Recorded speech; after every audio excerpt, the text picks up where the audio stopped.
Okay, we're going to get started now on the first attempt of probably several dozen.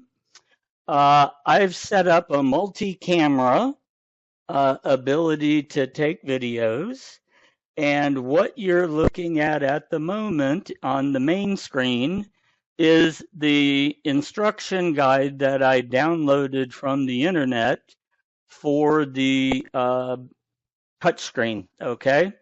So, step one here is merely pointing out that the brightness button increments by 10 every time you push this button and it counts up to 100, then it starts over.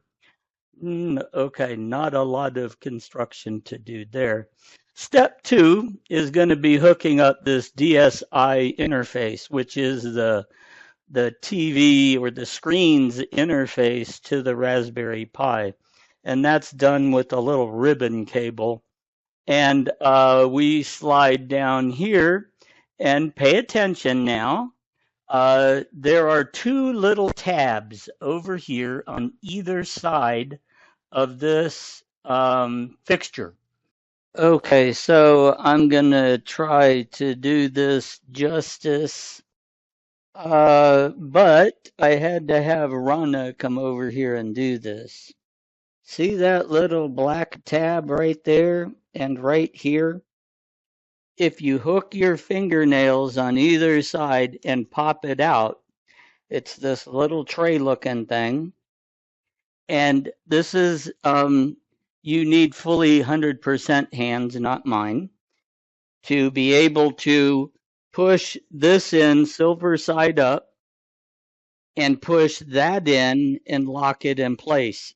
It's kind of a force fit connector thing. It's nothing really to worry about. If you notice, this is a hair ski wifty. That's not a big deal. That you have it in there is the most important thing. So once you get him in place, what you want to do is take the Raspberry Pi, and with the screws provided in the kit, we're going to bolt him down like this, and then we're going to turn this upside down and put him in there and plug him in. So what I'm going to do is put the screws in, and then I will be back.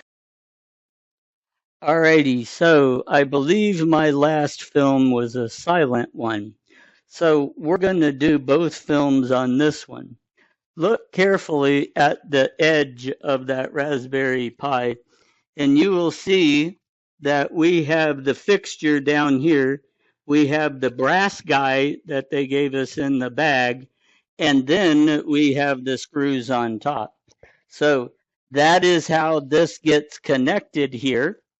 And as a way of showing you, take a look here, and you can see how that little tray pops up so lovely on the Raspberry Pi.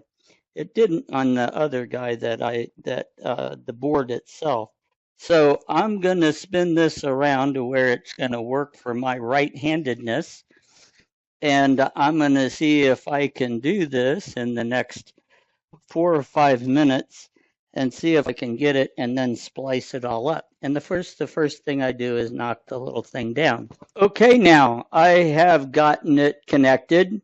And if you notice, there's 3 of these ribbons that they give us. I'm not quite sure why. You got a gigantic one. And I guess it depends on where you're going to put your Pi for this. Actually, there's 4 if you count the brass looking one. I suppose if you got really good fingers, this itty bitty one would be better because it would turn a tighter circle and be less likely to get caught on something. The other thing I want to point out is the heat sinks. So we have the heat sinks on here. And so you have them. And I think this guy's about ready for a test.